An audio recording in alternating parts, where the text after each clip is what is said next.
Apple has a strange advantage. For a company worth trillions of dollars, it doesn't actually sell that many different things. Think about the average electronics store. You might find thousands of products from hundreds of brands competing for attention. Different televisions, different computers, different phones, different speakers, different cameras, different accessories.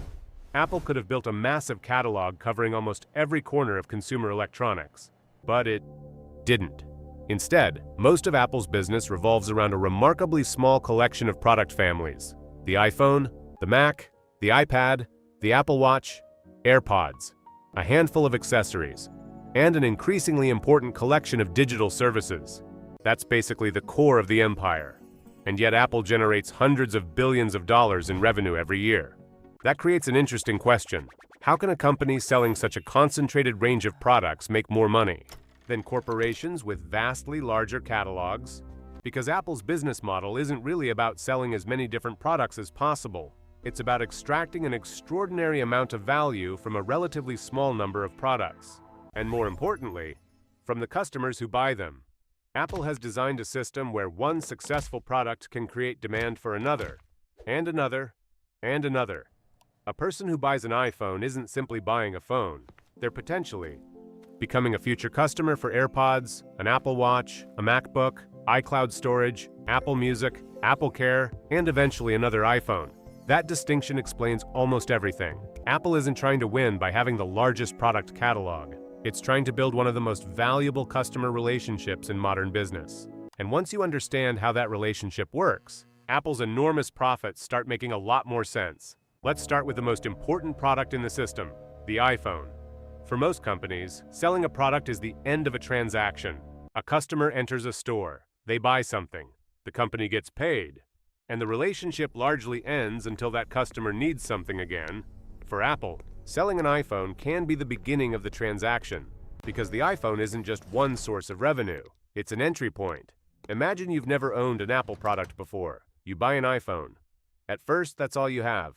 Then you need wireless headphones. You could compare dozens of options. But AirPods already work perfectly with the phone in your pocket. You open the case. They connect. Your Apple account recognizes them. Your settings follow you. The decision becomes easier. A few months later, maybe you want a smartwatch. Again, there are alternatives. But Apple Watch was designed specifically to work with the device you already own. Your notifications appear there. Your health information connects to your phone. Your calls, messages, and apps work across both devices. Then maybe you need a laptop. A Windows laptop could work perfectly well. But now you own an iPhone, AirPods, and an Apple Watch. A MacBook suddenly offers something beyond the laptop itself. Your photos appear automatically. Your messages are already there. Your passwords sync. Your AirPods can move between devices. You can send files from one device to another almost instantly. Your notes, contacts, calendars, and browser data follow you. Every new Apple product increases the usefulness of the products you already own. And that is extremely important, because Apple isn't simply selling a collection of devices. It's creating a network effect inside one customer's life. The more pieces you own, the more useful the ecosystem becomes. And the more useful the ecosystem becomes, the more difficult it feels to replace one piece with something outside of it. This creates switching costs. Switching costs don't always mean a financial penalty. Sometimes they're psychological. Sometimes they're practical. Sometimes they're simply inconvenience. Imagine someone who has spent 5 years inside Apple's ecosystem. Their photos are in iCloud, their passwords are stored in Keychain, their watch is connected to their phone, their family uses iMessage and FaceTime, their headphones move between their laptop and phone, their subscriptions are linked to their Apple account, their apps have been purchased through the App Store. Now imagine telling that person to switch everything. They absolutely can. But the decision is no longer simply, which smartphone is better? It becomes, is the other smartphone better enough to justify changing everything around it? That's a completely different competitive battle. And Apple benefits enormously from that. Difference. A rival phone doesn't just have to be slightly better. It may have to be significantly better to convince someone to leave an ecosystem they've spent years building. That is why one Apple product can make the next Apple product easier to sell. And it's also why the customer becomes more valuable over time. Apple doesn't need to win that customer from scratch every year. It already has a relationship with them. This becomes even more powerful when you consider the size of Apple's installed base. There are billions of active Apple devices around the world. That means Apple has built something many businesses would consider almost unimaginably valuable: direct access to an enormous population of existing customers. Think about what most businesses have to do to generate a sale. They buy advertising, they compete for attention, they pay to acquire customers. They try to convince strangers to trust them. And after all that effort, maybe someone buys something. Apple still advertises heavily, of course, but it also has another advantage. Hundreds of millions of people are already carrying an Apple storefront in their pockets. The App Store is there. Apple Music is there. iCloud is there. Apple TV is there. AppleCare can be offered. New devices can be promoted. Subscriptions can be activated within seconds. Apple doesn't have to find every customer on the open internet. A huge number of them are already inside the system, and that's where services become incredibly important. Hardware made Apple enormous. Services make the economics of that hardware even better, because hardware has one fundamental limitation. You only get paid when someone buys something. If someone purchases an iPhone today and keeps it for 4 years, Apple can't sell that same person another iPhone every month, but it can sell them services every month: cloud storage, music, streaming, apps, warranties, subscriptions, payment-related services, and other digital products. That turns a customer who historically generated revenue only when buying hardware into a customer who can generate revenue continuously. This matters because recurring revenue behaves differently. Imagine two businesses. The first has to convince customers to make a new purchase every single month. The second already has millions of customers automatically paying every month unless they decide to cancel. Which business would you rather own? The second one has more predictability. It can forecast revenue more accurately. It doesn't have to reacquire the same customer for every transaction. And when the cost of delivering that digital service is relatively low compared with the price being charged, the economics can become extremely attractive. That's one reason services are so important to Apple's future. They increase the amount of money Apple can make from each device after the device has already been sold. Think of it this way. An iPhone produces revenue the day Apple sells it, but that same iPhone can also produce economic value for years. It can lead to an iCloud subscription, it can lead to Apple Music, it can generate App Store activity, it can increase the probability that the customer buys AirPods, it can help sell an Apple Watch, and eventually it can help sell the next iPhone. The initial hardware sale is only one part of the customer's total value. In business, this is sometimes described as customer lifetime value. How much money is a customer worth over the entire relationship? And Apple's strategy makes that lifetime relationship potentially enormous. This is one reason focusing only on the price of an iPhone misses the bigger picture. A customer who buys a $1,000 phone may eventually be worth significantly more than $1,000 to Apple. Over several years, they might purchase multiple devices, services, and upgrades. And because every Apple product strengthens the relationship, a high-value customer can become increasingly valuable. But Apple has another advantage. It rarely tries to be the cheapest company in the room. This is crucial. Many technology products eventually become commodities. A new feature appears. Competitors copy. Manufacturing gets cheaper. Dozens of companies offer similar specifications. And eventually, price becomes one of the main ways to compete. When that happens, profit margins usually fall.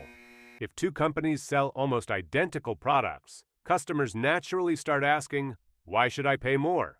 Apple has spent decades building an answer to that question. You're not just paying for a processor, or a camera, or a screen. You're paying for design, software, brand, integration, retail, experience, customer support, compatibility with products you already own, familiarity, and access to an ecosystem. That makes Apple's products harder to compare purely on specifications. Suppose a competitor offers a smartphone with slightly better battery life and a lower price. For someone buying their first smartphone, that could be very attractive. But for someone who already owns a MacBook, Apple Watch, AirPods, and years of data inside Apple's ecosystem, the calculation becomes more complicated. Apple has moved the competition away from which device gives me the most features for the lowest price, and toward which overall experience do I want to live with. That shift gives Apple pricing power. Pricing power is one of the most valuable advantages a business can have. If a company can raise prices without losing most of its customers, it has much more control over its profitability. And Apple's brand gives it unusual ability to charge premium prices. Look at the way Apple sells an iPhone. There isn't simply one iPhone at one price. Apple creates a ladder. A customer might enter looking at the standard model, then they see the Pro model. The camera is better. The processor may be more powerful. The display may be more advanced. Now they're considering paying more. Then they look at storage. Maybe 128 gigabytes doesn't feel like enough, so they move up, then perhaps they want the larger screen. Now they're looking at the Pro Max. At every stage, the customer is making what feels like a relatively small decision. A little more for the better model, a little more for extra storage, a little more for the larger display. But those small steps can significantly increase the final transaction. This strategy works across Apple's lineup. A MacBook Air can lead to a MacBook Pro. A base configuration can lead to more memory, more storage, a more powerful chip, a larger display. Apple doesn't need to invent an entirely new product every time it wants to generate more revenue. It can create more value and higher prices within the product families it already has. This is one of the reasons the company's small catalog is slightly misleading. Apple may have relatively few major product families, but inside those families, it has built sophisticated pricing ladders. There is another advantage to this concentration: focus. Every new product category creates complexity. You need new engineering teams, new manufacturing processes, new suppliers, new marketing, new inventory, new software, new distribution, new customer support, and new management attention. A company producing hundreds of unrelated products can easily spread itself too thin. Apple historically built its reputation around saying no to many opportunities. Instead of entering every possible market, it concentrates massive resources on a relatively small number of categories where it believes it can create a differentiated product. That means billions of dollars in research can be concentrated on technologies that matter across multiple Apple devices. Take Apple's custom silicon. Designing advanced processors is incredibly expensive, but the value of those processors doesn't necessarily stay inside one product. Chip technology, developed for one part of the ecosystem, can influence Macs, iPhones, iPads, and other devices. The same is true for software. An improvement to Apple's operating systems can make multiple products more valuable at once. An improvement to iCloud can strengthen the entire ecosystem. An improvement to AirDrop creates value across several devices. A single investment can benefit multiple parts of the business. That's operating leverage. And scale makes this dramatically more powerful. Building a sophisticated technology platform costs enormous amounts of money. But once the platform exists, distributing it to another 100 million customers can be much cheaper than building it in the first place. Apple operates at a scale very few companies on Earth can match. That gives it enormous negotiating power throughout the supply chain. Imagine you're a manufacturer producing components. A small electronics company might order 1 million units. Apple may need tens of millions. That difference matters. Large orders can give Apple leverage over prices. They can justify suppliers investing in specialized manufacturing capacity. They can give Apple priority access to advanced components. Apple can sometimes help finance equipment or secure production capacity years in advance. Scale doesn't just reduce costs. It can create strategic advantages that smaller competitors simply cannot reproduce. A startup might have an incredible smartphone idea, but it doesn't automatically have Apple's supplier relationships. It doesn't have Apple's retail network. It doesn't have billions of existing devices. It doesn't have a global developer ecosystem. It doesn't have decades of customer trust. And it doesn't have the financial resources to invest tens of billions of dollars while waiting for a technology to mature. This is how successful companies become difficult to attack. One advantage creates another. Apple's scale gives it money. The money funds research. Research improves products. Better products strengthen the brand. The brand supports premium pricing. Premium pricing produces higher profits. Those profits fund more research. It's a loop. And then you add the ecosystem. The ecosystem improves customer retention. Better retention increases customer lifetime value. Higher customer lifetime value means Apple can spend more to acquire and serve each customer. Every part of the machine reinforces another part. But none of this works without the Apple brand. Apple doesn't just sell technology, it sells a perception. For decades, Apple has associated itself with simplicity, design, creativity, and premium quality. That brand allows Apple to do something many manufacturers struggle to do: make technology feel emotional. People don't normally form deep emotional attachments to processors or memory chips, but they can form attachments to brands. They can associate a product with identity, status, taste, lifestyle, even membership in a certain cultural group. That's economically valuable, because brands reduce the need to compete purely on price. Imagine two companies produce devices that cost approximately the same amount to manufacture. Company A can sell its device for $700. Company B has a brand powerful enough to charge $1,000. The difference can dramatically change profitability. Now multiply that effect across millions of devices. That's the power of premium positioning. Apple has reinforced that position everywhere. The minimalist packaging, the polished advertisements, the carefully controlled product launches, the architecture of Apple stores, the materials used in its devices, even the language Apple uses to describe products. None of these things exist independently. Together they create the perception that Apple belongs in a premium category. And once customers accept that positioning, the company's economics become much more attractive. Apple's retail stores are another interesting part of this strategy. Most manufacturers depend heavily on other retailers to explain and sell their products. Apple operates its own stores in major cities around the world. Those stores aren't just places to buy electronics. They allow Apple to control the environment where the product is experienced: the lighting, the displays, the customer service, the product demonstrations, the repair, process, the training. The entire experience reinforces the brand. And direct retail also gives Apple a relationship with customers that many manufacturers don't have. Instead of disappearing behind a retailer, Apple remains visible throughout the customer's ownership experience.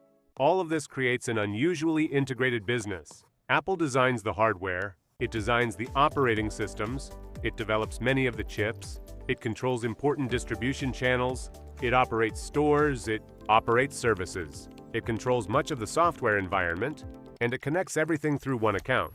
This level of vertical integration creates both advantages and risks. The advantage is control. Apple doesn't have to wait for another company to decide how the complete experience should work. If Apple wants a feature to work across the iPhone, Mac, and Watch, it controls much of the technology required to make that happen. A company depending on several independent hardware and software partners may have a harder time creating the same level of integration. But the same control that makes Apple's ecosystem powerful also attracts regulatory attention. Governments around the world increasingly examine the power large technology platforms have over app distribution, payments, and digital marketplaces. That could affect parts of Apple's high-margin services business. And there is another major vulnerability. The iPhone remains extraordinarily important. Apple has successfully diversified around it, but the iPhone is still at the center of the ecosystem. That concentration is both a strength and a risk. When the iPhone succeeds, it creates enormous financial power. But if consumers suddenly stopped upgrading, if smartphone technology became completely commoditized, if a new computing platform replaced the smartphone, or if another company created an ecosystem dramatically more attractive than Apple's, the consequences would be significant. This is why Apple's long-term challenge is not simply selling more iPhones. It's making sure the iPhone remains the center of a larger and increasingly valuable network. That's why services matter. That's why wearables matter. That's why Apple invests in custom chips. That's why new device categories matter. Every additional piece can reduce Apple's dependence on a single transaction while increasing the value of the entire ecosystem. And this leads to the real reason Apple makes so much money from so few products. Apple isn't optimizing for the number of products it can sell. It's optimizing for the amount of value it can generate from each successful product and each customer who buys one. One iPhone can create a customer. That customer can buy AirPods. AirPods make the ecosystem more convenient. The ecosystem makes an Apple Watch easier to sell. A Mac makes the ecosystem even more useful. iCloud stores the customer's digital life. Subscriptions create recurring revenue. And years later, when it's time for a new smartphone, staying with Apple often feels easier than starting over somewhere else. Then the cycle begins again. And because this process happens across hundreds of millions of customers, small improvements become enormous amounts of money. If Apple persuades only a small percentage of its customers to buy additional storage, that can be worth billions. If a small percentage add another subscription, billions. If customers keep their devices inside the ecosystem for one extra upgrade cycle, that retention can be enormously valuable. At Apple's scale, tiny behavioral changes create huge financial results. That's the part that's easy to miss. Apple doesn't necessarily need another revolutionary product every year. It needs to keep improving the economics of the customers it already has. Increase retention, increase average spending, increase service adoption, increase the number of Apple devices per customer, and continue attracting new people into the ecosystem. That's a very different business from simply selling phones, which is why counting Apple's products tells you almost nothing about how powerful the company really is. The better question is, how much economic activity can Apple create around each product? And the answer is a lot. Apple has essentially transformed a small collection of hardware products into entry points for a much larger economic system. The iPhone isn't just a phone, it's customer acquisition. The App Store isn't just a marketplace, it's distribution. iCloud isn't just storage, it's recurring revenue and ecosystem retention. AirPods aren't just headphones, they're another reason for customers to remain inside the system. The Apple Watch isn't just a watch, it's another connection between the customer and the iPhone. And the Mac isn't simply a computer, it's another anchor. Every piece strengthens the structure. So when you ask why Apple can make so much money from so few products, the answer is that Apple doesn't need hundreds of products. It needs a few products powerful enough to create an entire economy around them. Most companies sell you a product and hope you come back. Apple sells you a product that makes coming back easier. Then it builds another product that makes leaving harder. Then it adds services that allow the relationship to generate money between purchases. And then it repeats the process across one of the largest premium customer bases in the world. That is the machine. And perhaps the most impressive thing about Apple isn't that it built the iPhone. It's that it built an economic system where selling you one iPhone can influence what you buy for the next decade. Apple's greatest product might not be the iPhone, it might not be the Mac, and it might not even be the Apple ecosystem itself. Apple's greatest product may actually be the customer relationship, because once Apple owns a valuable place in someone's digital life, it doesn't need to sell them hundreds of different things. It just needs to keep giving them reasons to buy the next one. And that is why Apple makes so much money from so few products.